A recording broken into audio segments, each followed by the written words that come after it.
Police कहीं ना कहीं मास्टरमाइंड को बचाना चाहती है। ये तो तय है कि एक ईद से एक दिन पहले से दंगा होता है और ठीक ये दंगा कांवड़ यात्रा शुरू होने से पहले होता है। महत्वपूर्ण बात, जब वो अपराधी गोली चलाते हैं तो गोली चलाने के बाद एक गांव है, वहाँ पर एक विशेष समाज का गांव है, गुर्जर समाज का गांव, वो वहाँ पर अपनी गाड़ी को छोड़ देते हैं। पुलिस कहती है कि उनकी गाड़ी का तेल खत्म हो गया।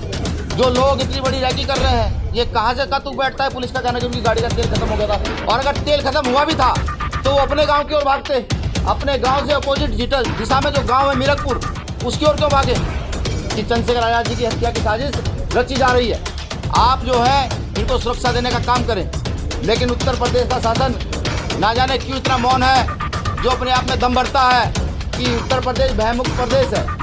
मुझे ये लगता है कि माननीय मुख्यमंत्री योगी आदित्यनाथ जी इस चीज़ का इंतजार कर रहे थे कि कब इस व्यक्ति की हत्या हो और मैं संज्ञान लूँ। महसूस होता है कि राजनीतिक परिसर में वहाँ प्रशासन है और वो अपराधियों को नहीं खोलना चाहता कि पीछे मास्टरमाइंड कौन है।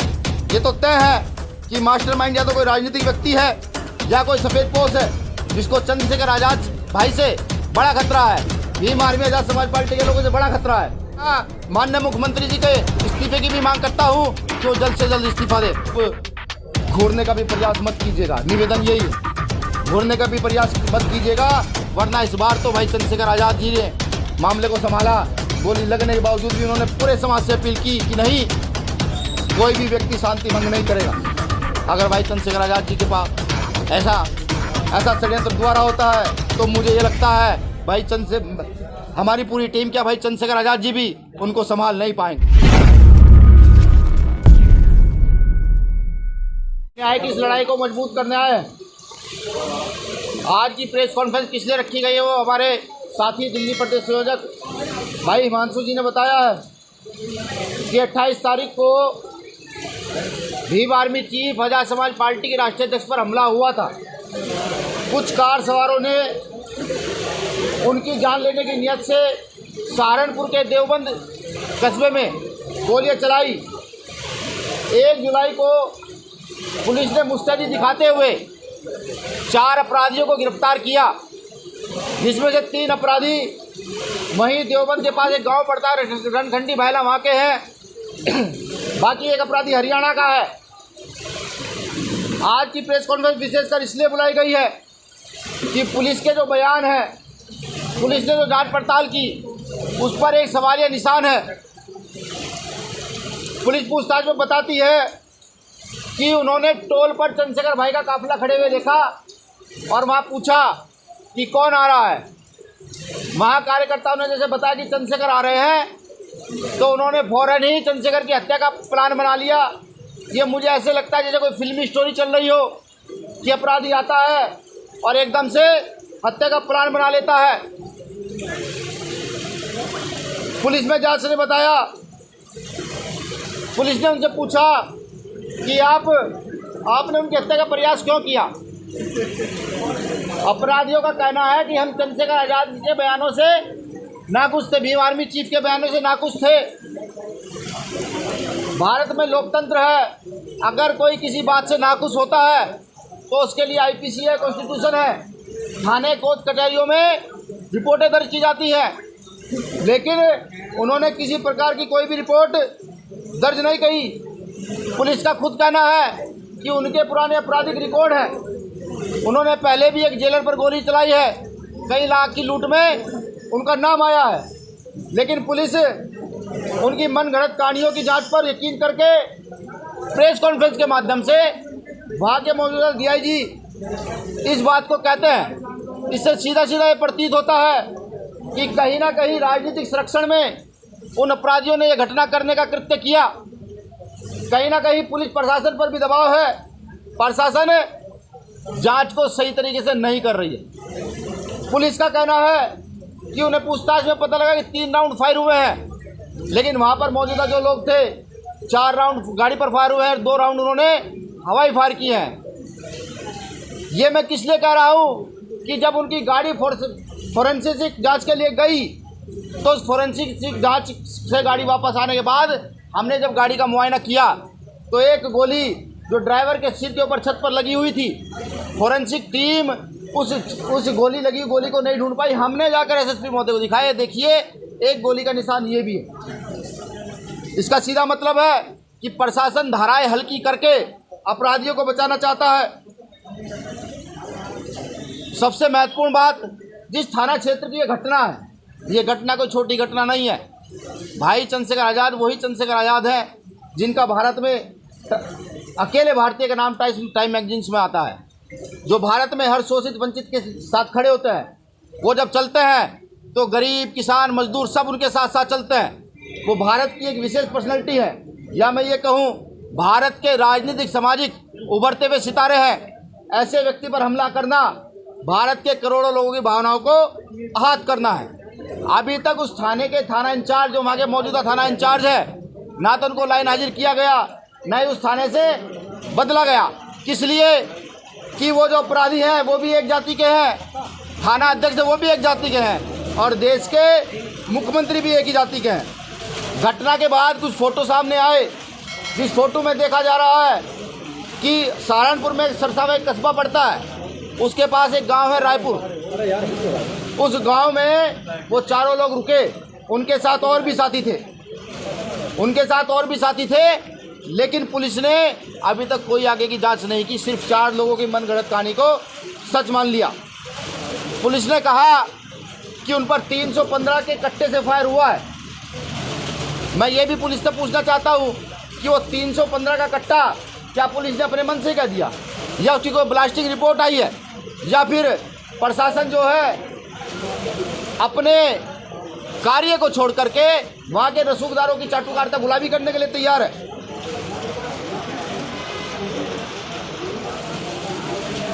चाटुकारिता गुलामी करने के लिए तैयार है।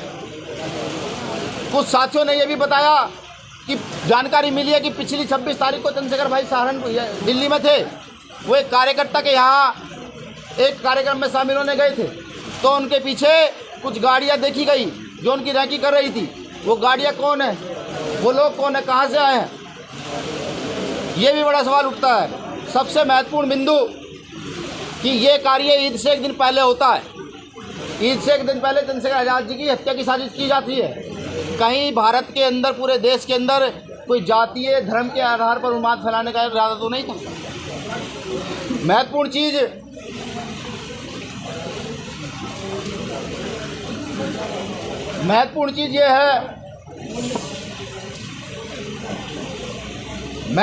ये है कि आप सभी जानते हैं कि चंद्रशेखर भाई के को लोग कितना प्रेम करते हैं, कितना उनके साथ रहते हैं। ये तो करोड़ों माता बहनों का आशीर्वाद है, आप सबका स्नेह है कि वो वहाँ से जीवित बच गए।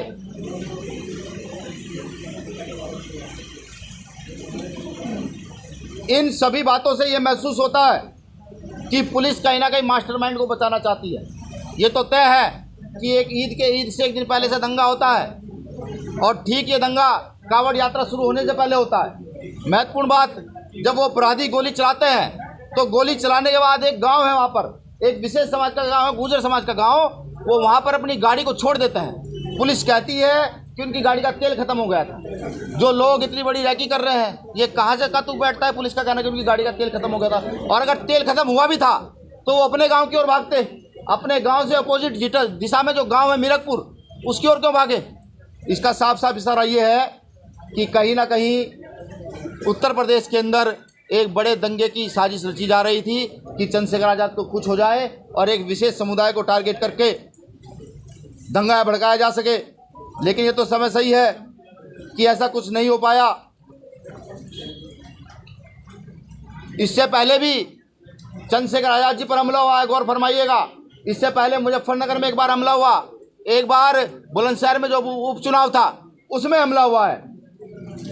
दोनों बार वहाँ के मौजूदा प्रशासन से पत्र के माध्यम से, माननीय मुख्यमंत्री महोदय से पत्र के माध्यम से सुरक्षा की मांग की गई। हमारी टीम लगातार एसएसपी महोदय से मिलती रही, डीएम महोदय से मिलती रही कि चंद्रशेखर आज़ाद जी की हत्या की साजिश रची जा रही है, आप जो है इनको सुरक्षा देने का काम करें। लेकिन उत्तर प्रदेश का शासन ना जाने क्यों इतना मौन है, जो अपने आप में दम भरता है कि उत्तर प्रदेश भयमुक्त प्रदेश है। मुझे ये लगता है कि माननीय मुख्यमंत्री योगी आदित्यनाथ जी इस चीज़ का इंतजार कर रहे थे कि कब इस व्यक्ति की हत्या हो और मैं संज्ञान लूँ। ऐसा ही मुझे प्रतीत होता है। अगर वो संज्ञान लेते, प्रशासन संज्ञान लेता, तो चंद्रशेखर आज़ाद जी को सुरक्षा मिल गई होती और अब तक इतनी बड़ी जो चूक हुई है ये ना हुई होती। इसमें विशेष जो हम चाहते हैं, क्योंकि पुलिस की इतनी गलतियां हैं, जब हम पुलिस को सुनते हैं, डीआईजी महोदय को सुनते हैं, चाहे वो राउंड लेकर गोली के 3 गोली बता रहे हैं, चाहे वो आधी बातों को छिपा रहे हैं, अब तक पुलिस ये नहीं जानकारी कर पाई कि अपराधी हत्या करने के बाद अंबाला कैसे पहुंचे। क्योंकि पुलिस ने बताया है कि अपराधी अंबाला पहुंचे हैं, अंबाला से उनकी गिरफ्तारी हुई है। वो अंबाला किस साधन से पहुंचे? पैदल तो नहीं पहुंच सकते। किसने उनको संरक्षण दिया? कौन उनको वहां से, जहां उनकी गाड़ी बंद पड़ गई थी या छोड़ दी थी, जो भी कुछ था, वहां से उनको कौन लेकर के गया? कोई ना कोई तो लेकर के गया होगा। लेकिन पुलिस ने जो शातिर अपराधी हैं उनकी मनगढ़ंत कहानियों को हकीकत मानते हुए सिर्फ बैठ करके मीडिया में उनके द्वारा बताई गई कहानी को बता दिया। सीधा सीधा महसूस होता है कि राजनीतिक परिसर में वहाँ प्रशासन है और वो अपराधियों को नहीं खोलना चाहता कि पीछे मास्टरमाइंड कौन है। ये तो तय है कि मास्टरमाइंड या तो कोई राजनीतिक व्यक्ति है या कोई सफ़ेदपोश है, जिसको चंद्रशेखर आज़ाद भाई से बड़ा खतरा है, भीम आर्मी आज़ाद समाज पार्टी के लोगों से बड़ा खतरा है। मैं ये भी कहता हूँ कि यार भाई, चंद्रशेखर आज़ाद जी पर हमला हुआ है, आगे आने वाले समय में हमारी जो राष्ट्रीय कमेटी है उस पर भी हमले हो सकते हैं।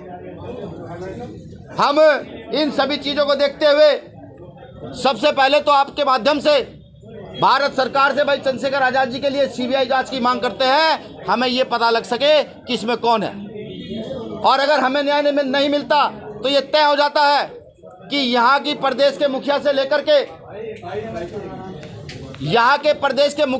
के नीचे तक सभी लोग चंद्रशेखर आज़ाद जी की हत्या में शामिल हैं। आरोपियों का नार्को टेस्ट होना बहुत जरूरी है, सच्चाई का पता लगना जरूरी है। अगर ऐसे व्यक्ति की हत्या की साजिश रची जाती है और पुलिस लीपापोती करके छोड़ देती है, अनल गलत बयान देकर छोड़ देती है, तो ये सही नहीं है, इसको न्याय नहीं कहा जा सकता। तो हम अपराधियों के नार्को टेस्ट की भी मांग करते हैं, क्योंकि पुलिस उनसे कुछ भी उगलवाने में सफल नहीं रही। महत्वपूर्ण बात कि अब तक पुलिस ने 10 दिन हो चुके हैं, कोर्ट से उनकी कस्टडी नहीं मांगी है। इतनी बड़ी घटना के बाद पुलिस कस्टडी नहीं मांगती तो सीधा सीधा इशारा होता है कि पुलिस रिमांड नहीं मांगती, तो सीधा सीधा इशारा होता है कि कहीं ना कहीं सत्ता का संरक्षण उन अपराधियों के साथ है। हम चंद्रशेखर आज़ाद जी की सुरक्षा की मांग करते हैं कि यहाँ जब फिल्मी स्टारों को फ्री फंड सुरक्षा दी जा सकती है, यहाँ जब बाबाओं को सुरक्षा दी जा सकती है, तो यहाँ चंद्रशेखर आज़ाद को भी सुरक्षा दी जा सकती है। भारत के एक सच्चे सिपाही को, जो शोषित वंचित वर्ग के लिए हर समय खड़ा रहता है, जो हर बलात्कारी के खिलाफ, हर हत्या करने वाले के खिलाफ, हर गलत काम करने के वाले के खिलाफ खड़ा रहता है, और हर उसके खिलाफ खड़ा रहता है जो अपने आप को बाहुबली समझते हैं। तो हम उनकी सुरक्षा की मांग करते हैं। सबसे महत्वपूर्ण, सब लोग ध्यान दीजिएगा, 21 जुलाई 2023 को दिल्ली के जंतर मंतर पर इन सभी मांगों को लेकर के हमारा 1 दिवसीय धरना प्रदर्शन है। आपसे भी मैं निवेदन करूंगा, सब लोग वहां आए, आकर के सुने कि क्या क्या मामले, क्या क्या घटनाएं हो रही हैं, और यहाँ के माननीय मुख्यमंत्री जी मौन है। ये भी बड़े शर्म की बात है कि एक पार्टी के राष्ट्रीय अध्यक्ष पर हमला होता है और मौजूदा समय के मुख्यमंत्री उस पर किसी प्रकार का ट्वीट से लेकर कोई बयान नहीं देते हैं। ये ना तो मानवता के हित में है, ना ही ये भारतीय राजनीति के हित में है। मैं यहाँ माननीय मुख्यमंत्री जी के इस्तीफे की भी मांग करता हूँ कि वो जल्द से जल्द इस्तीफा दें। और आपके चैनल के माध्यम से एक बात और मैं बता दूँ, मेरा निवेदन है उन साथियों से जो लगातार सोशल मीडिया पर अनल गलत बयान लिख रहे हैं कि आप ऐसा ना करें, यहाँ लोकतंत्र है। अगर आपको किसी बात की परेशानी है तो आप जाएं, मुकदमा दर्ज कराएं, कोर्ट जाएं, कोर्ट न्याय करेगा, आप न्याय नहीं कर सकते। दूसरी बात कि एक बार हम खून देख चुके हैं, एक बार हमने अपने साथी, अपने नेता, समाज के कार्यकर्ता का खून देख लिया है, खुद को शांत कर लिया है, समाज को शांत कर लिया है कि नहीं, अव्यवस्था नहीं फैलनी चाहिए, हम लोकतंत्र के हिसाब से लड़ेंगे।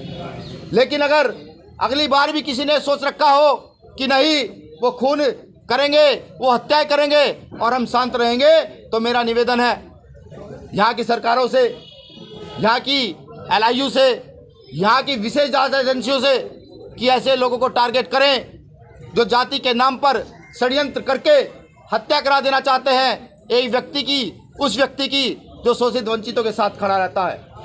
मैं अपने कार्यकर्ताओं से भी अपील करूंगा कि 21 तारीख में पूरी ताकत से पहुंचे, बताएं ये भारत के पंत प्रधान को, बताएं यहाँ के प्रधानमंत्री को कि आप वहाँ बैठ करके इतनी भी रक्षा सुरक्षा नहीं कर सकते कि एक व्यक्ति जो खड़ा हो रहा है लोकतंत्र के ढांचे को समझते हुए कि उसकी आप रक्षा कर सकें। बताएं वो बहुजन समाज जो फूले साहब अम्बेडकर की विचारधारा पर चलता है, जो शोषित वंचित है, वो आए 21 तारीख को दिल्ली आए और अपनी ताकत दिखाए। मैं उनको भी बता दूं कि अब घूरने का भी प्रयास मत कीजिएगा, निवेदन यही है, घूरने का भी प्रयास मत कीजिएगा, वरना इस बार तो भाई चंद्रशेखर आज़ाद जी ने मामले को संभाला। गोली लगने के बावजूद भी उन्होंने पूरे समाज से अपील की कि नहीं, कोई भी व्यक्ति शांति भंग नहीं करेगा। अगर भाई चंद्रशेखर आज़ाद जी के पास ऐसा षड्यंत्र द्वारा होता है तो मुझे ये लगता है भाई हमारी पूरी टीम क्या, भाई चंद्रशेखर आज़ाद जी भी उनको संभाल नहीं पाएंगे। तो मेरा निवेदन है यहाँ की सुरक्षा एजेंसियों से, जांच एजेंसियों से ऐसे लोगों को तमाम ऐसे लोगों को उठाकर जेल में बंद करें। शुक्रिया, जय भीम।